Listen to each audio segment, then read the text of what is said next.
Bonjour tout le monde, bienvenue pour cette séance 11 en Java. On va aller un petit peu plus loin avec ce qu'on avait vu précédemment concernant les méthodes, mais pour parler plus exactement de l'encapsulation des données. Donc c'est un concept quand même très important en programmation objet qu'on retrouve dans d'autres langages comme le C++ également, où c'est en fait un principe de règle assez strict qui permet de rendre le code beaucoup plus cohérent, beaucoup plus intègre en fait dans la manière dont il a été conçu. On va aller sur un programme très simple, donc on retrouve notre méthode main qui est pour le moment vide, et j'ai créé une autre classe pour changer un petit peu des exemples que je montre un peu sur les vidéos, qui s'appelle software registry, donc tout ce qui en fait enregistre, d'ailleurs c'est registration mais c'est pas grave, c'est pas registre machin, donc on va changer le nom, c'est histoire d'avoir des noms pas n'importe quoi. Donc on va simuler, alors même si évidemment c'est un cas très basique ici, un système d'enregistrement de licence d'un logiciel. D'accord ? Comment on pourrait gérer ça par exemple avec une classe ? Je vais vous montrer comment que ça se passe. Alors déjà, le principe d'encapsulation des données. Qu'est-ce que ça veut dire ? En gros, en programmation objet, donc c'est un concept propre à la programmation objet, pas forcément propre qu'à Java, d'accord ? C'est pas lié directement au langage en question, mais à la manière de programmer en objet. C'est de dire tout simplement que chaque classe, d'accord, va posséder ses propres attributs et on ne veut pas pouvoir manipuler n'importe comment ces attributs à l'extérieur de cette classe.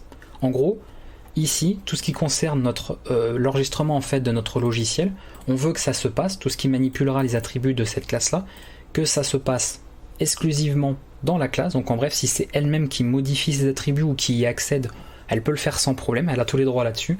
Par contre, si c'est fait depuis l'extérieur de cette classe, soit on interdit complètement tout accès et modification de ces attributs, ou alors on contrôle ces accès, ces modifications, en passant par ce qu'on appelle des accesseurs. Les accesseurs, que l'on appelle les getters et les setters, les deux cas, sont en fait des méthodes qui vont permettre, alors d'une part, l'accès, donc je vais mettre accesseur, on va retrouver les getters, donc c'est accès à un attribut, donc sa lecture en fait, et on va avoir les setters. Donc là c'est modification d'un attribut. Voilà. On a ces deux cas là. Ces méthodes sont évidemment à créer dans la classe en question et liées directement à un attribut particulier. Alors ici je vais faire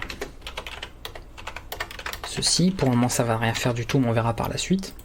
Et là on va avoir des informations liées donc ici. Alors ce que je vais faire, alors encore une fois, c'est un code d'exemple, c'était histoire de changer un petit peu, mais dans un cas concret, on ferait quelque chose de beaucoup plus développé que ça. C'est histoire de vous montrer. Là, par exemple, je vais mettre... non, on va mettre comme ça. Voilà, une année d'expiration, par exemple. Et du coup, on passerait ça comme ça. Est-ce qu'on lui passe un paramètre ? On peut le faire, pourquoi pas. Voilà. Voilà, et du coup, cette année-là. Donc on lui passera en fait l'année en tant qu'entier ici, pour faire simple. Donc en gros, on va faire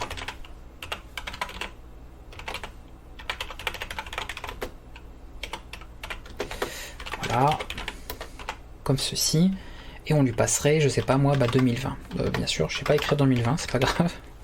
Voilà. Et du coup, je vais mettre un petit message ici pour qu'on le voie quand même.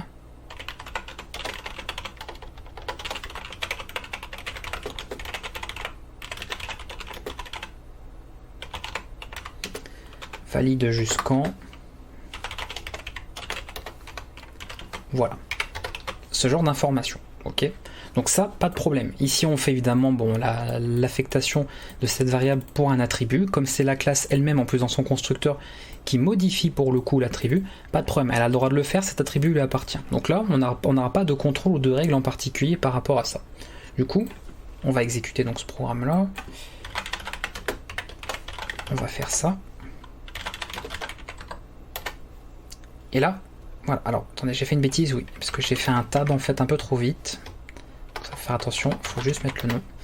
Voilà, enregistrement du produit, valide jusqu'en 2020, pas de souci, maintenant on sait faire, on sait créer, vous savez en tout cas créer des objets, gérer les paramètres pour le constructeur, pas de problème, ça fonctionne, il n'y a aucun souci là-dessus. Donc ça c'est une chose. Maintenant, si je voulais par exemple modifier, alors on va voir le cas par défaut, ce qu'on avait vu d'ailleurs ça, je l'ai vu précédemment donc je vais aller assez vite. Et là je rappelle, donc par défaut je mets cette chose là, ou alors comme ceci. Donc si on met rien, de toute façon c'est comme si vous mettiez public, sans contrôle des données, d'accord, sans encapsulation des données, bah rien ne m'empêcherait de faire à un moment donné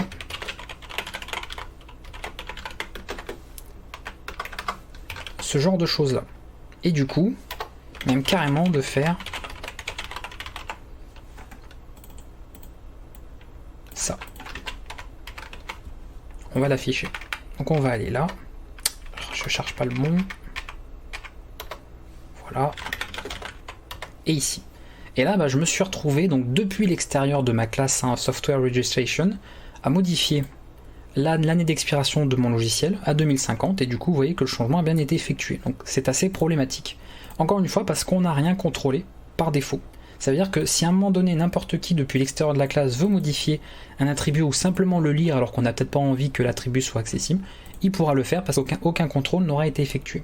Donc en programmation objet, pour beaucoup de langages, presque la totalité des langages qui permettent de programmer en objet, on va procéder à l'encapsulation des données pour dire cette classe ici elle a des attributs, ça lui appartient, donc elle a l'accès à ces attributs et la modification de plein droit. Par contre tout ce qui est extérieur, tout ce qui est étranger à elle, à cette classe, on doit soit interdire complètement l'accès à la modification, on peut le faire, il suffirait simplement de faire tout en private et terminé, cas par défaut. Là vous allez voir juste avec ce changement là, je rends tout, voilà, ce que je voulais faire ici impossible, d'accord, on ne peut plus modifier du tout puisqu'on vous dit que expiration year est un attribut privé, d'accord, de la classe software registration, et on ne peut pas du coup faire ce genre de choses là. Par contre, on peut, si on veut contrôler l'accès et la modification, c'est-à-dire plutôt de forcément tout interdire, on peut dire ok, depuis l'extérieur de la classe, tu vas pouvoir modifier cette information, mais sous certaines conditions. Et dans ce cas-là, nous allons créer ces fameux accesseurs qui sont des méthodes un peu particulières. Donc c'est pour ça qu'avant je vous ai fait le cours sur les méthodes, parce qu'il fallait que vous sachiez comment, qu'est-ce que c'est une méthode et comment créer vos propres méthodes, avant de voir évidemment nos accesseurs. Donc généralement, nous avons deux accesseurs, donc deux en fait, un getter et un setter pour chaque attribut. Alors les plus simples à faire, et je vais d'ailleurs les mettre ici, c'est de cette manière. Un getter, donc au plus simple, au plus minimal, c'est grosso modo ça. Il retourne le type de l'information en particulier, donc là, ça c'est un type int, donc c'est ça que ça va retourner. Et on lui met le mot get, comme ça en minuscule au départ. Et ensuite, on met simplement ça. Le nom de l'attribut en fait, en essayant de garder une logique dans la syntaxe. Ça ne prend généralement aucun paramètre, un getter, et il ne va faire que ça. Retourner l'attribut. Donc c'est vraiment le plus simple des getters qu'on peut faire par rapport à un attribut. Et le setter, c'est tout simplement quelque chose qui ne retourne rien. Pareil, qui va porter un nom suffisamment explicite, mais qui prend par contre une information ici. Un peu comme si on faisait une espèce d'autre constructeur. Vous voyez, ça prend l'information comme le constructeur, mais lié à l'attribut que l'on veut modifier en particulier. Et du coup, je peux même d'ailleurs faire ça, hop, comme j'ai mis le même nom, l'expiration. Voilà, pas de problème. Donc ça c'est vraiment au plus simple, d'ailleurs comme ils sont très courts ici, si on veut gagner quelques lignes, on peut s'amuser sans problème à faire comme ça. Genre vous les mettez carrément même, vous pouvez même vous amuser à les mettre ici. Comme ça, à chaque fois que vous créez un attribut, en fait, vous mettez les accessoires qui vont bien. Si après on a un autre attribut ici, je sais pas quoi, et pareil, on ferait ces accessoires liés. Mais ça, c'est des questions d'organisation de votre code. Vous voyez, il n'y a aucune règle qui est imposée. Encore une fois, c'est vous qui voyez. Donc je vais remettre tout ça. Donc ça, c'est évidemment le cas par défaut. Alors c'est vrai que si on voyait que ce code, on pourrait dire, au final, on s'embêtait à créer pour chaque attribut à chaque fois deux méthodes supplémentaires, alors qu'au final, on pourrait modifier directement là-dedans. Donc c'est pas là pour faire joli, c'est simplement pour garder ce principe d'encapsulation des données. Ça veut dire que là, au lieu de faire cette modification en accédant directement aux infos, vous voyez là en plus j'ai du coup accès au nom des attributs, sinon j'ai peut-être pas envie forcément de les révéler ici ailleurs en fait que dans la classe, et bien je sais qu'il va y avoir des accessoires pour faire ce genre de choses. Donc de faire en fait ceci. Voilà. Et là du coup pour la lecture, ce sera l'inverse. On utilisera le getter. Donc je passe par les accessoires au lieu de faire des accès directs. Et là, évidemment, il n'y aura plus de problème. Voilà. Alors, là où c'est intéressant, c'est maintenant qu'on a des accessoires, encore une fois, c'est comme tout à l'heure, on avait vu, pas tout à l'heure, mais précédemment par rapport aux méthodes, que l'on pouvait du coup factoriser du code, et le jour où on a besoin de modifier une méthode, on le modifie qu'une seule fois et ça va se répercuter partout. Et bien c'est le même principe pour les accessoires, et c'est ça du coup qui est pratique. C'est que le jour où je veux dire par exemple que la date d'expiration, on refuse qu'elle soit modifiée, et ben on peut simplement faire ça. Alors, si vous faites ça, ça veut dire en fait retourne rien. Je sais que vous avez dit que quand on a un void, c'est-à-dire qu'on n'a pas de return, mais en fait si vous faites ça, c'est tout à fait possible quand vous avez un type de retour void. En gros, bah là on lui dit, bah voilà, c'était cette façon d'appeler ceci, ça ne marchera pas. Alors, c'est une possibilité. Donc en gros, si je teste mon programme là, vous voyez qu'il n'y a pas de problème, ça s'exécute, mais le changement ne s'est pas effectué, d'accord? Ou mieux, si on veut carrément interdire, bah voyez, on met même pas de setter. Mais par contre là, la différence, c'est que, alors déjà, bah on n'aura plus de, ça ne va plus exister, donc évidemment il va me dire bah, que cette méthode n'existe pas, voilà. Cette expiration, il va dire qu'elle n'existe pas. Et si éventuellement, bon, vous voulez refaire le coup de...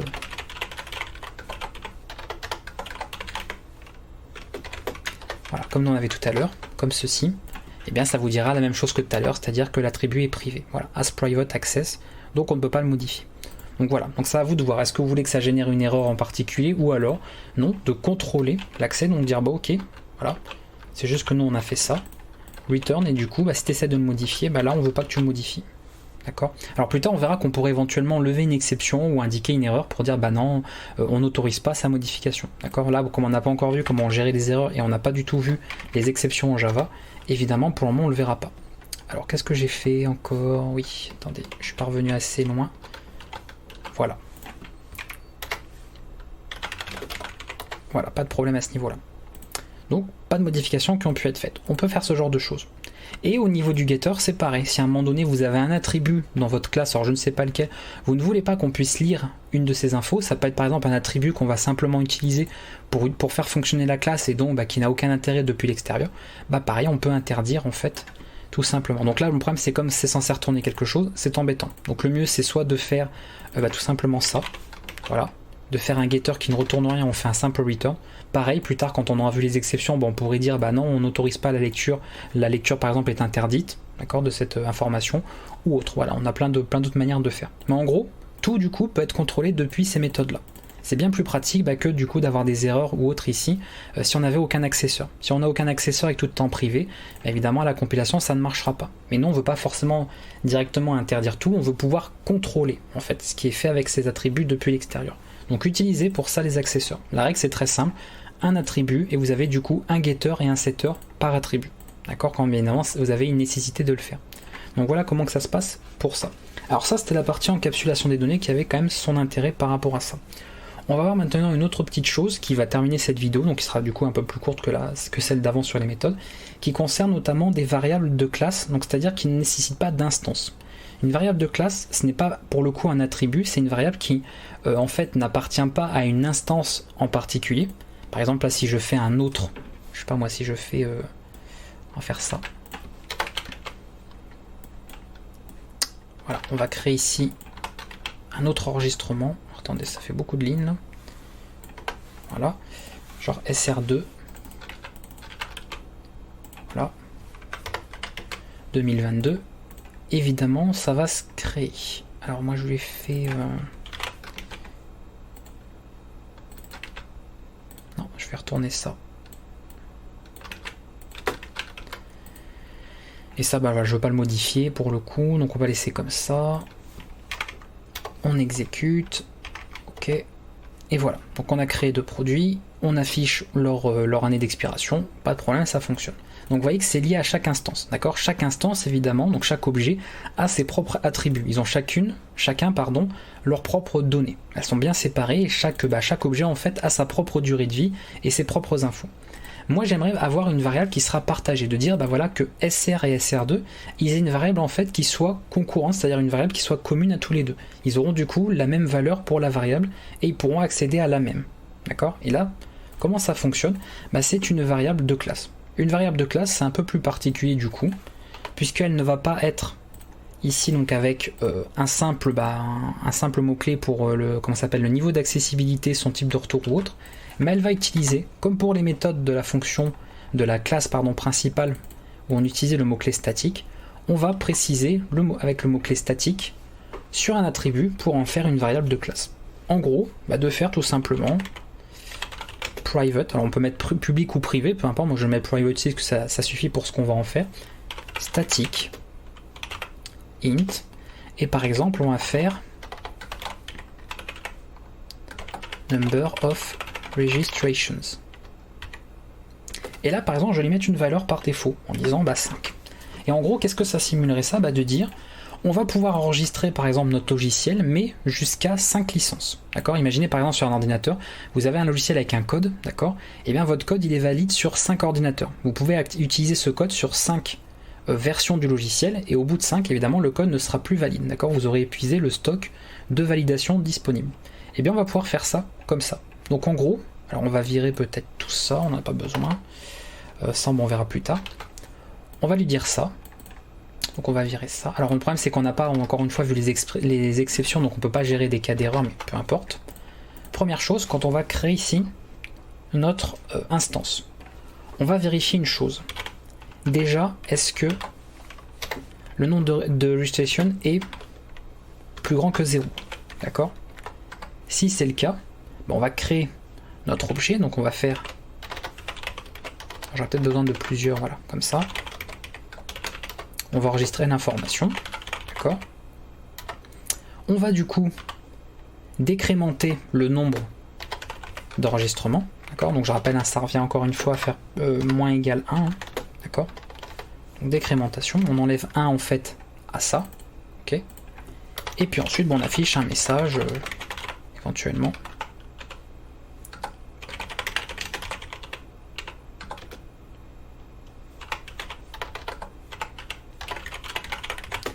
Et puis ici, je fais décidément. Là, voilà comme ça. Et du coup,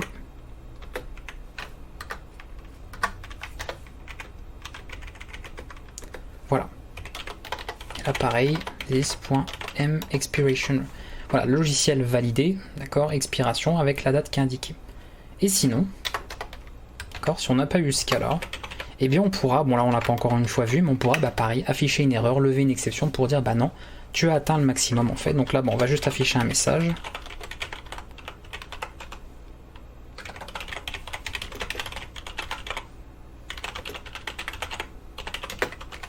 Et après on pourrait éventuellement quitter, enfin voilà, c'est un cas un peu particulier. Donc ce genre de choses. Le problème c'est que là il va pas forcément être content, donc en fait on va juste faire ça.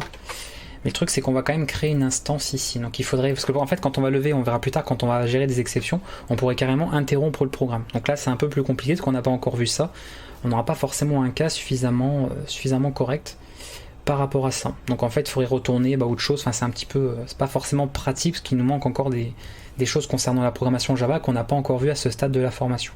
Mais en gros voilà comment on pourrait gérer ça, d'accord? C'est là pas de problème, on va pouvoir enregistrer l'information pour notre instance de classe ici, pour notre objet, réduire ce nombre là, et on aura du coup ça. Et ce qui est pratique, c'est, alors là bon il est privé donc on n'a pas accès depuis ailleurs. Et là par exemple je peux aussi mettre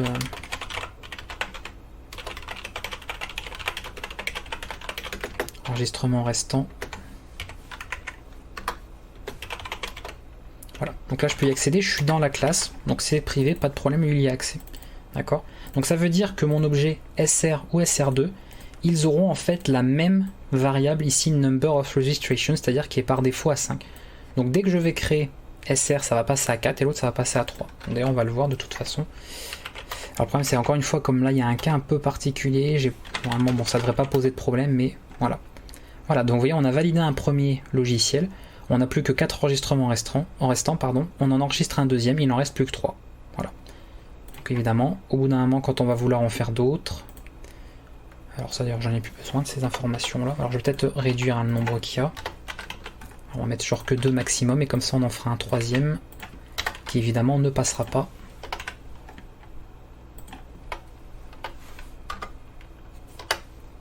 « 2020 aussi. Voilà, et là vous voyez à l'exécution, donc le premier il n'en reste plus qu'un, on valide un deuxième, il n'en reste plus que 0, et le troisième moment on veut enregistrer sa licence, ça ne marche pas puisqu'on a effectué le maximum de validation disponible. Donc ça montre bien qu'on travaillait bien sur la même variable. Si ça n'avait pas été le cas, ça veut dire que pour chaque instance elle aurait commencé à 2, donc en fait on aurait du coup un nombre d'enregistrements illimité. Donc grâce au mot-clé statique ici, au lieu d'avoir un simple attribut, on obtient à la place une variable de classe qui du coup est commune véritablement à toutes les instances que nous allons créer. Voilà, donc ça c'est quand même très important. Et pareil, si j'avais fait ça, public, je pourrais accéder donc à l'élément en dehors, mais c'est pas propre, encore une fois, pour le principe de l'encapsulation. Donc on ferait simplement public statique, pour le coup, int, et là, get number of. Voilà. Donc là je le mets en statique parce qu'en fait vous allez voir, alors je vais faire return this.numbers. Je peux faire ça.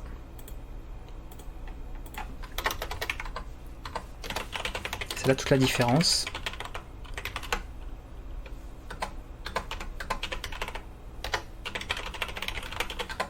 Enregistrement. Et ici, je vais dire software registration, donc j'appelle le nom de la classe et je vais appeler la méthode statique pour le coup qui va bien. Donc pas besoin, vous voyez, de créer un objet en fait pour appeler cette méthode. C'est pas obligatoire. Alors je peux passer par les instances là, ça serait pas gênant, mais bon, nous on veut le faire directement depuis ça. Donc là du coup, à chaque fois que je fais ça, voilà, donc je peux le faire à chaque nouvelle création, qu'on voit un petit peu ce qui s'est passé à chaque fois. Hop, on peut même le faire avant, d'ailleurs, avant même la création d'un premier objet, pour voir un petit peu. Donc il faut bien que ce soit public et statique. Statique pour éviter d'avoir une instance à créer de software registration, et public pour que ce soit accessible évidemment depuis l'extérieur, puisque c'est un getter, je rappelle. Et là, on termine du coup. Alors, non-static variables cannot be. Qu'est-ce qu'il m'a dit? Attendez. 26. Ah oui. C'est pas this parce qu'encore une fois, ce n'est pas un attribut. This, on l'utilise pour un attribut. Donc vous voyez, il faut faire attention. Mais moi, j'ai fait la petite erreur là. Pas très attentif. Et voilà. Donc on voit que par défaut, on a deux enregistrements. On fait un premier enregistrement, il n'en reste plus qu'un. Donc ça a été confirmé là, de toute façon. Ensuite, 0. Et c'est effectivement le cas. Voilà. Donc comme ça, vous pouvez accéder depuis l'extérieur par rapport à ça. Et toujours pareil, pour garder cette règle de l'encapsulation, qui était le but de cette vidéo, ce concept-là, on met tout en privé, on passe par des accesseurs pour y accéder. Voilà, très important. Alors là, on aurait pu mettre aussi le nom, on aurait pu remettre software machin point, mais là, vous pouvez mettre juste le nom de l'attribut, ça marche très bien aussi. Il n'y a pas de problème pour accéder à une variable de classe. Et voilà qui clôture du coup cette petite vidéo sur l'encapsulation des données où il y a quand même encore une fois pas mal de choses à voir. J'espère que ça vous a plu. Si vous avez des questions par rapport à ça comme d'habitude, n'hésitez pas à le poser dans les commentaires, à partager la vidéo, liker si vous connaissez des gens qui seraient intéressés par la programmation en Java. On essaiera de faire un cours le plus complet possible, même si bon, Java évolue quand même très très vite, donc il y a plein de nouvelles choses qui arrivent, mais j'essaierai de proposer quand même un cours assez complet et de pouvoir compléter tout ça aussi avec pas mal de tutoriels que vous retrouverez du coup en annexe qui pourront rajouter plein de choses au niveau du cours en Java. Voilà, je vous dis à très bientôt pour la prochaine vidéo et on se retrouvera du coup pour de nouveaux contenus sur Formation Vidéo. Ciao!